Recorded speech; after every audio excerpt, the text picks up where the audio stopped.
Wine tourism, also known as enotourism, eno or oino from Greek prefix that means wine, and obviously tourism that simply means traveling to a different place for various purposes.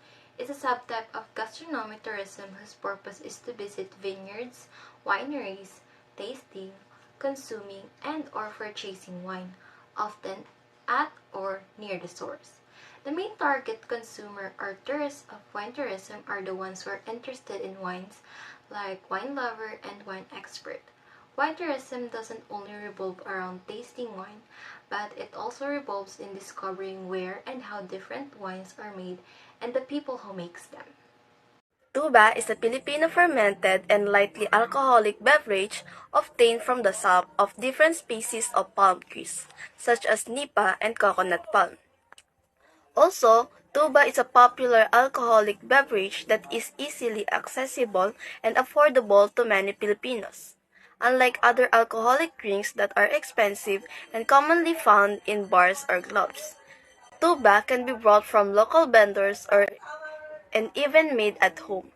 Some believes that drinking tuba has health benefits such as improving digestion and boosting immunity due to its probiotic properties. Coconut farmers will use the coconut for making corpa or dried coconut and making coconut wine, also known as tuba, in the Visayan Islands.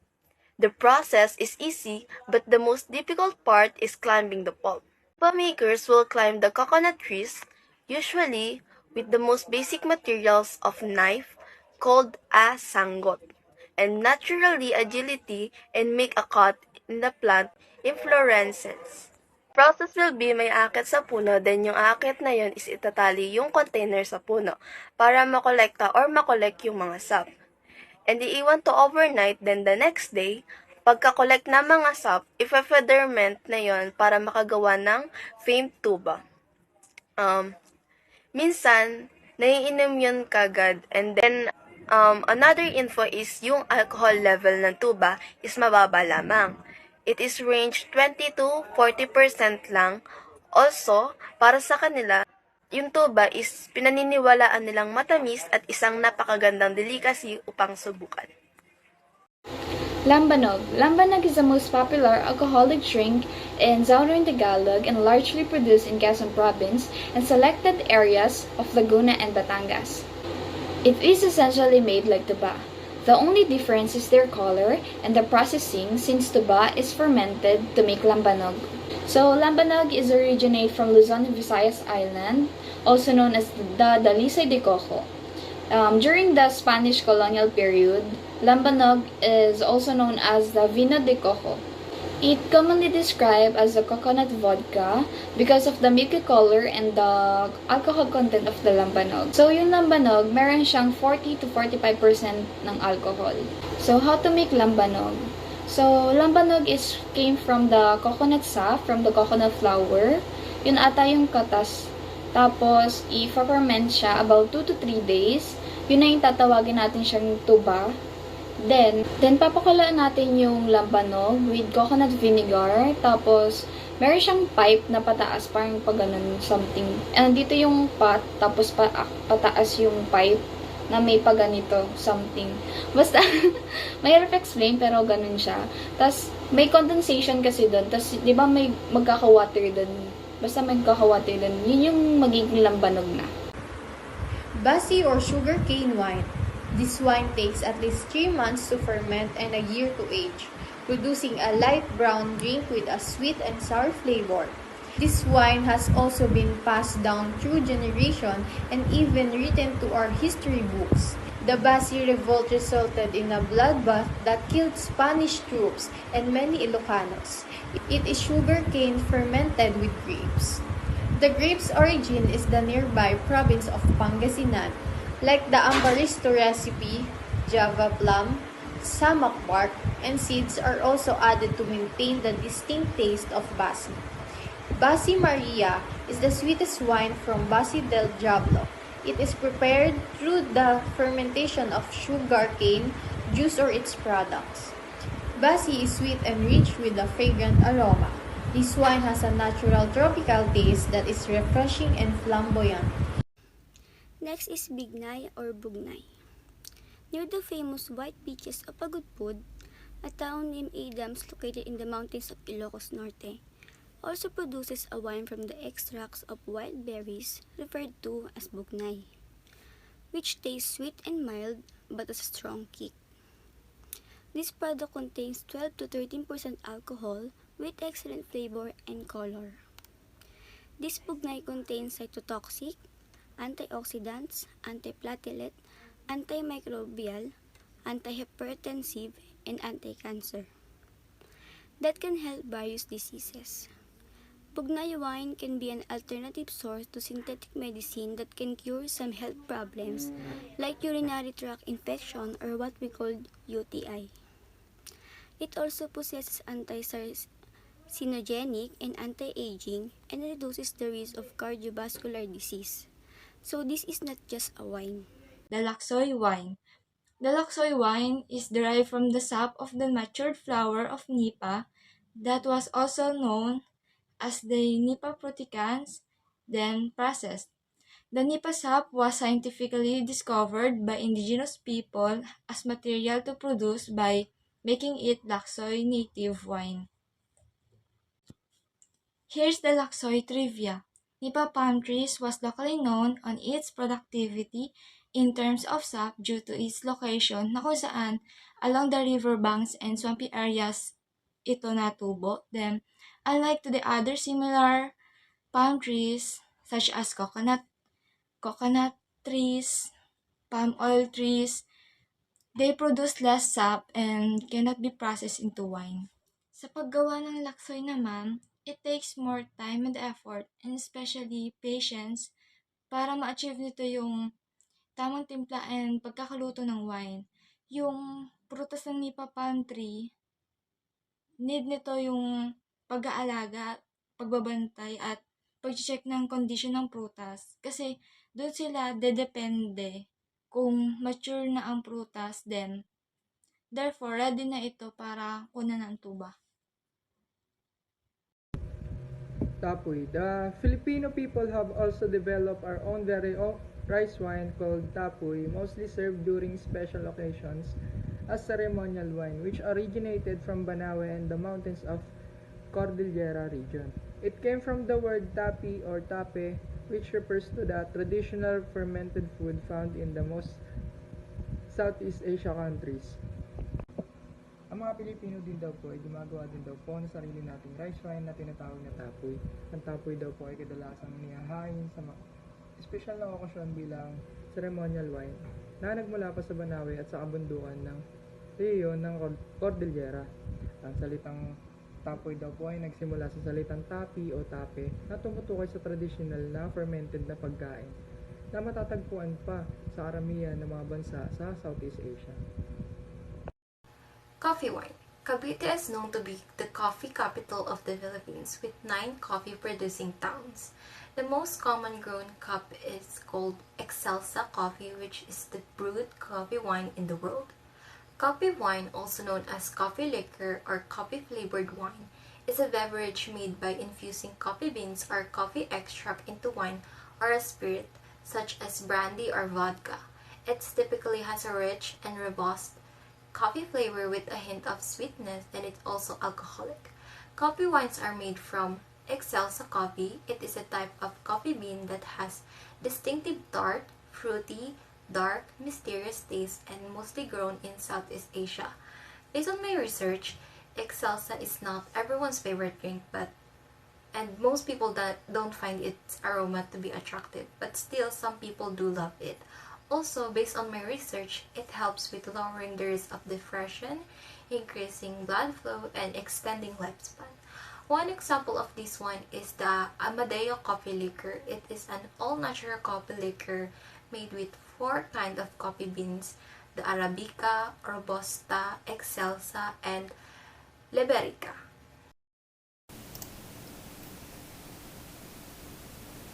Strawberry wine. The strawberry capital of the Philippines, La Trinidad, Benguet, which is known for its strawberry picking fields and strawberry jams during the month of November and May, have added yet another amazing creation through their One Town, One project.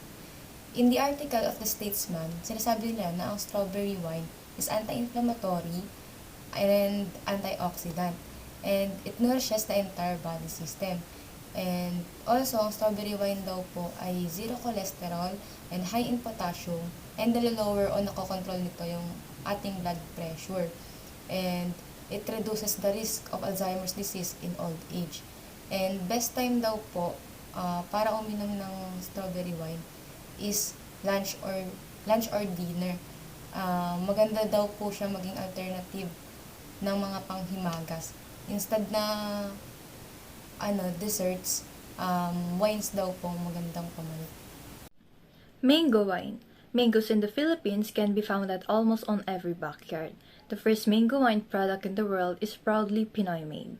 This wine has a delicate fruit taste with a nice and soft finish. You will notice hints of melon, sweet mango, and peach flavors. Cashew wine.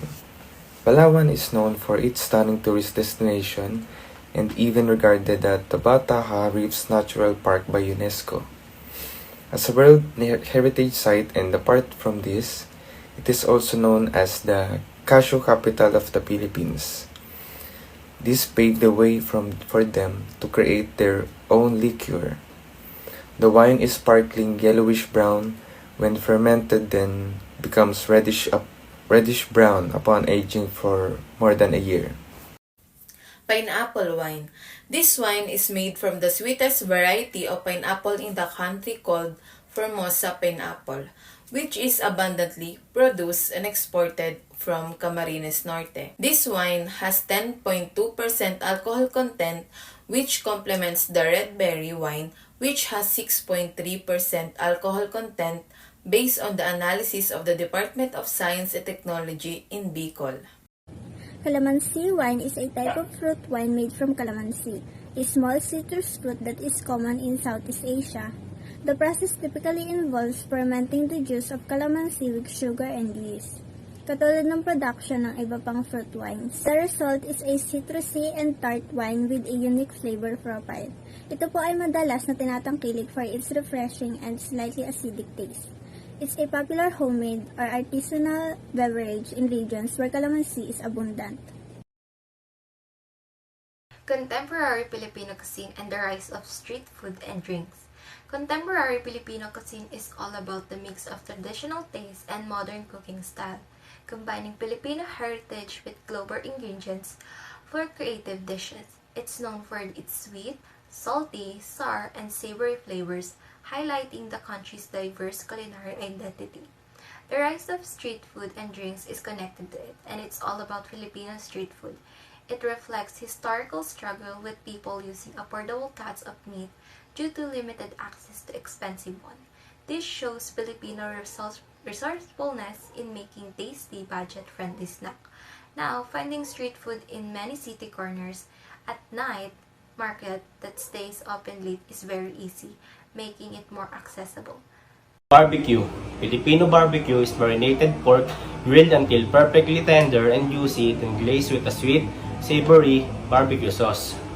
So, Philippine barbecue po is yung mga nakikita po natin sa mga daan. Usually, dyan po sila pumupwesto, gawa ng mas madaming tao, mas mataas po yung market nila. So, yung barbecue po sa atin ay may iba't ibang klase po siya. Dugo, isaw, hotdog, tenga, baboy, panong manok, ulo ng manok na nakatusok po sa stick. Na pwede po nating isawsaw sa mga sauce gaya ng sukang may sili, na may sibuyas, gano'n, daya pa pong iba. So, sobrang fit po na itong barbecue. Pwede po siya gawing merienda, ulam, pulutan, kahit ano po. Laman loob. Apart from isaw, other parts like offal or laman loob, internal organs, get some grilling love as well. Chicken, gizzard, liver, heart, pig ears, butt, and even heads are all popular choices too. Each of them are also grilled and basted with the same marinated barbecue sauce and then served with spiced vinegar. Did you know, a local legend tells how Kwek was accidentally born when a balut vendor in Cubao spilled her merchandise according to a Square magazine. She peeled off the shells, wrapped the eggs in flour, and fried them, not wanting to taste what was left of the balut. Kwek-kwek is said to mean bird chirps. Quail eggs are used in this popular Filipino street snack, and the vivid orange covering is form of butter. The sauce is responsible for the majority of its deliciousness, and each street food vendor has its own recipe. Vinegar with chilies and garlic is the finest option. Fish and squid balls. In the Philippines, these are deep fried in oil and diners are encouraged to gather by the wok. Use a skewer and pick up as little or as many balls as they like. Fish and squid, kikiam made with taro and even red-colored hot dogs can be found frying in the same wok. Filipino stuffed sauces, which is homemade by the vendors that you can eat in. So, popular to sa ating mga Pinoy dahil madalas siya na pantawid gutom and affordable. Mabilis din siya nakahangilap. And masasarap pa yung pagkain nito kung tamis ang hang sauce na gagamitin mo and ihahalo mo sa vinegar. Balut is a popular street food in some countries, particularly in Southeast Asia, such as the Philippines. It consists of a fertilized duck egg with a partially developed embryo inside. The egg is typically boiled and eaten directly from the shell. Kilala ang balut sa kakaibang lasa at texture nito, kung saan ang ilang mga tao ay tinatangkilik ang combination of flavors, while others may find it an acquired taste. It is often seasoned with salt, vinegar, or other condiments at itinuturing na delicacy sa mga regions kung saan ito'y commonly consumed. Banana Q is mostly consumed as a mid-afternoon snack, considered as one of all-time best-selling street food. Banana Q can be easily spotted around the streets of Manila and in other places within the Philippines as well. Simply deep-fried bananas cooked with brown sugar until caramelized and then squeezed into bamboo stick. Its name comes from the combination of the word banana and barbecue. This is because caramelized banana resemble golden brown grilled meat and of course the use of barbecue sticks. Carioca, glutinous rice flour and shredded coconut are made into dough, shaped into balls, and then deep fried. They usually serve skewered and they can be served plain or glazed with caramel and sugar. It's filling and affordable, which makes them one of local workers' favorites. Ang karyoka po ay isang paboritong merienda ng mga tao, lalo na ng mga bata. Bukod po sa ito ay masarap at nakakabusog, ito din po ay pasok sa budget ng mga tao, lalo na ng mga bata. Ang karyoka daw po ay gawa po sa malagkit at sa nyog na hinuhubog pa bilog, tsaka ito ay piprito. At kadalasan ang karyoka po ay sineserve na naka-stick at pwede ka ding mamili kung gusto mo lang ng plain o na-caramelized na asukal. Adidas. Adidas is the slang term for chicken feet, which are usually grilled and each skewered on thin wooden stick. It is popular street foods here in the Philippines. I know that everyone is familiar with it sa mga ihaw-ihaw, madalas natin itong makita, di ba? And ngunit sa ibang bansa, inaayawan ang pagkain ng paa ng manok or Adidas, pero dito sa atin sa Pilipinas, ginagawang ulam or pangpulutan ng mga ito. Pero alam nyo ba kung bakit tinawag na Adidas ang paa ng manok? Kasi inihangtulad lamang ito sa itsura ng unang logo ng sikat na brand ng sapatos ng Germany, ang Adidas, dahil sa tatlong parang kuko ng manok. Calamares. Calamares is a fried breaded squid. Chopped like a ring is a famous Filipino street food for many and a favorite pulutan in drinking session. We all know naman po siguro about calamares. Dagdag information lang po, calamares is a Filipino version of Mediterranean cuisine called calamari. It's from Italy po. Binatog. What is binatog? Binatog is also known as buwalaw or kinulti. It's a Filipino boiled corn dessert topped with freshly grated coconut, butter, and salt or sugar. It is a commonly sold as street food in the northern Philippines by vendors known as magbibinatog, carrying characteristic large in the cans, similar to taho vendors. Where did binatog came from in the Philippines?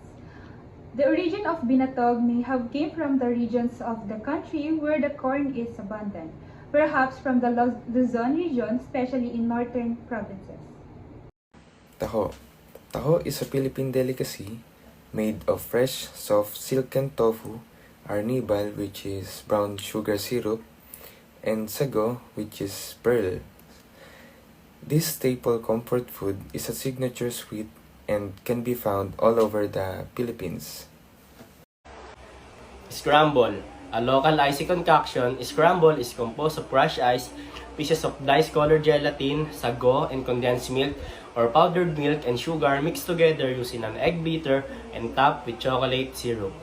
Nakakakita po tayo nito sa mga kanto-kanto lalo na pag tanghali to hapon kasi po pwede po siyang pang dessert or pang partner po ng merienda and refreshing din po to dahil po sa lamig at tamis na sakto po sa init ng panahon. Lalo na po siguro pag pinadagdagan po natin ng mga chocolate syrup and toppings like sprinkle, stick-o, and nips. Siguro po sa 10 to 20 pesos is sulit na po yun. May mga nagtitinda pa din naman po nun pero hindi na po ganun kadami masyado. Kasi nauso na po yung mga milk tea, iced coffee, kaya po ganun. Sorbetes. In the Philippines, this is one of the most favorite ice creams of the kids because of its different and delicious taste flavors. It is uniquely characterized by the use of coconut milk or the carabao milk. This ice cream was peddled by the street hawkers and usually served with small wafer or sugar cones.